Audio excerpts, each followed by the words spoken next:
Pierre Ducrot, Simone Rovera, Fred Hermel, Philippe Auclair. Bon, on a un peu digressé sur le jambon. On a lancé quand même le sondage, parce qu'on fait les choses jusqu'au bout. Sur le compte Twitter de l'After, le débat du jour, jambon espagnol ou italien, quel est le meilleur? Après un gros départ de l'italien, l'espagnol est repassé devant à 52%. Ça peut encore bouger, c'est très serré. De matière grasse, bien sûr. Oui, bien sûr. Ah oui, bien il est sûr. beaucoup plus gras et plus agressif au palais, ça c'est clair. L'espagnol, oui. Bien sûr. Oui, oui. Non mais moi je maintiens qu'il faut ajouter le jambon de Westphalie. Oh, mais il va pas nous ressortir. Mais non mais vous faites chier là, débat italo-espagnol là, mais franchement il n'y a pas que les pays latins. Alors je jambon. t'avoue que je ne le connais pas. Le jambon de Westphalie. Le jambon de Westphalie. Et le jambon islandais, vous m'en direz des nouvelles, oui. ça doit être. Attends, je vais quand même regarder le jambon de Westphalie sur mon petit ordinateur. Bon, on va quand même aller sur l'avis tranché de Simone Rovera. Bon, En même temps. si tu veux. Allez, on y va. Chapeau 4. Il est à Arsenal. Il n'est pas au Real Madrid, monsieur. Et il est toujours à Arsenal. Rien que sur Toujours les... pas au Real Madrid. Franchement, rien que sur les photos, ton jambon de Westphalie me fait pas rêver. Déjà, moi, quand Ouais. quand je vois jambon allemand, Bah, la Westphalie. moi, ça me donne tout de suite moins envie. Quoi. Je sais pas pourquoi, mais c'est un Les préjugé, mais- jambons, les jambons italiens. Ah bah alors attendez juste, ça y est, David Lorto est avec nous. Salut David. Allô, Point 2, salut messieurs, salut à tous. Je vous confirme que le jambon allemand n'est pas le meilleur. Ah bah voilà, tu vois Philippe, voilà. Mais Eh le ben, jambon, Quoi mais j'y peux rien si David n'a pas goûté les jambons de Westphalie qu'il aurait dû goûter. J'y peux rien si vous vous cantonnez dans le jambon de Parme. Quand le jambon Saint-Daniel est meilleur que le jambon de Parme, j'y peux rien. Bon allez, arrêtons-nous parce que là je vais recevoir Ah oui, un le tweet. Saint-Daniel est bien sûr. Vous faites 10 minutes sur le jambon, on n'a pas le temps de parler foot, etc. Simone, tu veux nous parler donc de la sélection italienne qui sera en Russie selon toi, c'est sûr.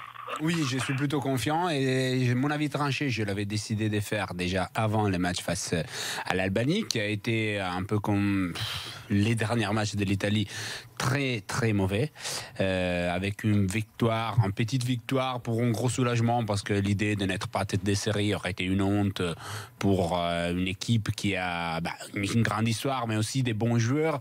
Il n'y a pas de forêts classées, il n'y a pas des joueurs extraordinaires aujourd'hui, même si tu as deux candidats au Ballon d'Or comme Buffon et Bonucci, mais c'est un peu plus les passés que l'avenir, ça. Je suis confiant parce que l'Italie quand même a abordé ces deux matchs, je pense les pires matchs parce que de cette campagne de qualification, parce que c'est face à l'Espagne, tu peux perdre 3-0, même si tu es au top, parce que l'Espagne c'est une puissance extraordinaire, avec énormément d'absents et avec l'absence plus importante qui est celle d'un sélectionneur qui a courage, qui a l'envie. Il ira à la Coupe du Monde. Il peut pas y avoir un mouvement populaire médiatique pour que Ventura dégage avant la Coupe du Monde. Non, c'est presque impossible. Il faudrait vraiment une catastrophe. Oui, il aurait peut-être fallu perdre contre l'Albanie ce soir et ne pas être tête de série. Et là, possible qu'il saute avant. Mais il aurait aussi fallu trouver quelqu'un qui acceptait Carlo. Pour prendre juste les une bancs pour pige. 7 mois. C'est une question qu'on a parlé beaucoup sur les réseaux sociaux dans les derniers jours. Bien sûr, c'était une possibilité, mais pour ce que je sais, Carlo avait aucune intention de prendre une petite pige à l'équipe nationale italienne, surtout vu qu'on se pose des questions sur les vraies valeurs de cette Italie. Carlo pense peut-être prendre la sélection dans quelques années ou quand il y aura des jeunes un peu plus intéressants. Mais je suis confiant parce que pour les barrages, déjà on va récupérer des gens comme De Rossi, Verratti, Bonaventura, Marchisio, Pellegrini. Aujourd'hui, les absents étaient 9 joueurs majeurs qui manquaient. Donc, il va falloir qu'ils soient là quand même, parce que ça fait quelques années qu'il y a beaucoup de blessés en Italie. Il y a beaucoup de blessés parce que aussi les groupes historiques c'est vieillissant, donc c'est normal que quand tu dépasses un certain âge, Barzagli a 37 ans, De Rossi il est plus un gamin, donc bien sûr Marchisio, on se demande toujours. De Rossi c'est 2006, champion du monde 2006. Oui bien sûr. Marchisio n'était pas encore là, mais il est arrivé juste derrière. Il est toujours blessé. Il a toujours ses problèmes. On s'est dit est-ce qu'il va se reprendre de cette blessure au genou de la saison dernière. On se pose plein de questions. On ne sait pas, il doit venir là, il est blessé. Un joueur comme, pour avoir vu les deux derniers matchs, un joueur comme Marco Verratti, même à 50%, est beaucoup meilleur de ceux qui sont titulaires aujourd'hui en sélection. C'est dire le niveau global. Pour dire le niveau global, mais au milieu de terrain. Ils vont finir par rappeler Zaza parce qu'il met des buts avec Valence. Il s'est blessé. C'est pas possible. Ouais, il s'est blessé là. Ouais. Mais c'est vrai qu'avec Valence ça marche très bien Zaza. On ne sait jamais, il peut y avoir des pénaux à tirer. J'en profite pour dire, c'était pas mon avis tranché du tout. On attend le message de sa femme. Ah oui. Je pense que Ventura, qui fait certains choix par a priori, comme le fait de ne pas prendre Jorginho parce qu'il considère que... Ah oui, non, mais ça va, il va l'arranger ou pas? Parce qu'il va continuer à ne jamais prendre Jorginho. Comme on avait parlé, tu te rappelles, il y a un an pour de Berardi, qui n'était pas un joueur ah oui, Berardi, oui, c'est vrai. Schéma tactique. Lui, il ne joue pas avec un milieu qu'il appelle méthodiste, qui fait les jeux devant la défense. Donc, il ne veut pas de Jorginho, qui aujourd'hui est le meilleur milieu italien, du championnat italien, de l'équipe qui joue le meilleur foot italien. Ah oui, ça, c'est absurde. Comme il aura parce qu'il est vraiment bien, Jorginho. Un joueur comme Mario Balotelli, qui aujourd'hui, avec la blessure de Belotti... T'es sûr qu'il ne va pas le rappeler? Il l'appellera pas. Même si il faut que Belotti soit en forme. Hein. Belotti ne va pas jouer. Belotti s'est blessé au genou. Il a 40 jours. Ça ne devrait pas revenir s'il arrive... Pour jouer les barrages, il arrive... Non, pour le barrage, non, mais pour la Coupe du Monde, il s'est fait quoi au genou? Non, c'est un entorse au ligament. Ah, je pensais que c'était fait les croisés. Moi, je parle du barrage. Du barrage. Ah, ben non, pour le barrage, non. Quand tu as une Gabbiadini qui ne joue pas à Southampton... Mais il va jouer avec Immobilier, Insigné...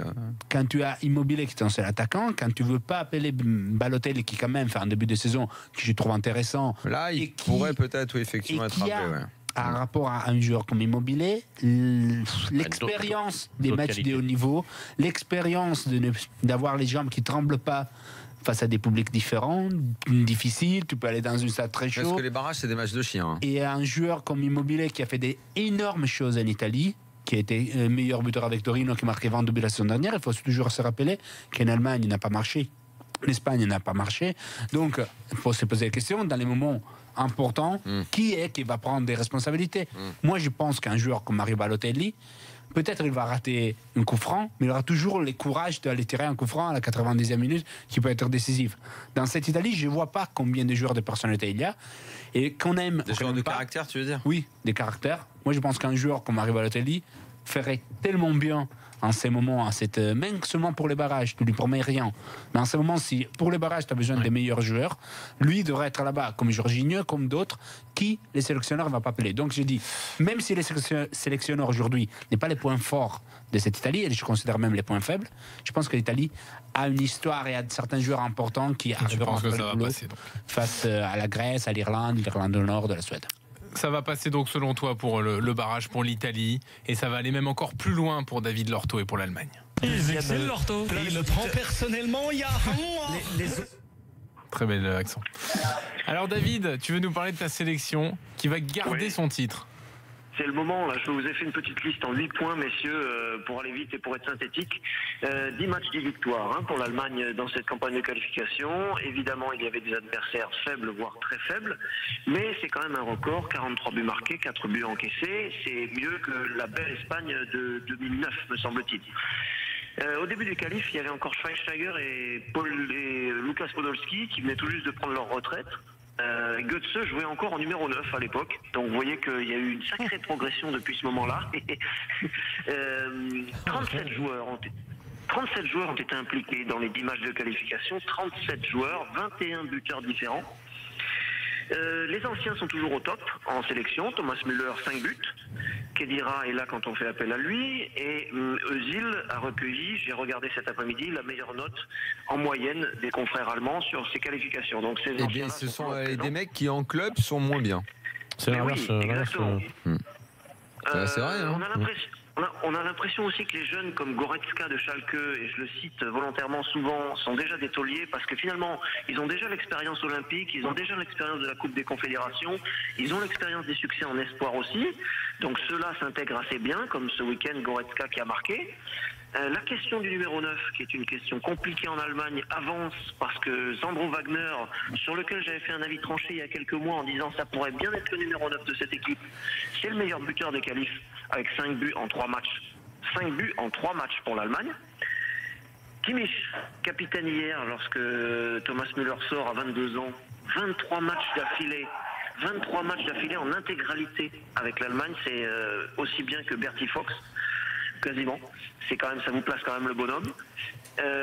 Et puis un dernier point, c'est que le sélectionneur n'est pas encore satisfait. Il a haussé le ton à la mi-temps du match contre le Kazakhstan. Il y avait, je sais plus si c'était un partout à la mi-temps, mais l'Allemagne n'était pas très très brillante. Il a haussé un peu le ton dans les vestiaires, on l'a su après, et l'Allemagne, l'équipe s'est un peu corrigé l'affaire et a fini en roue libre en gagnant 5-1.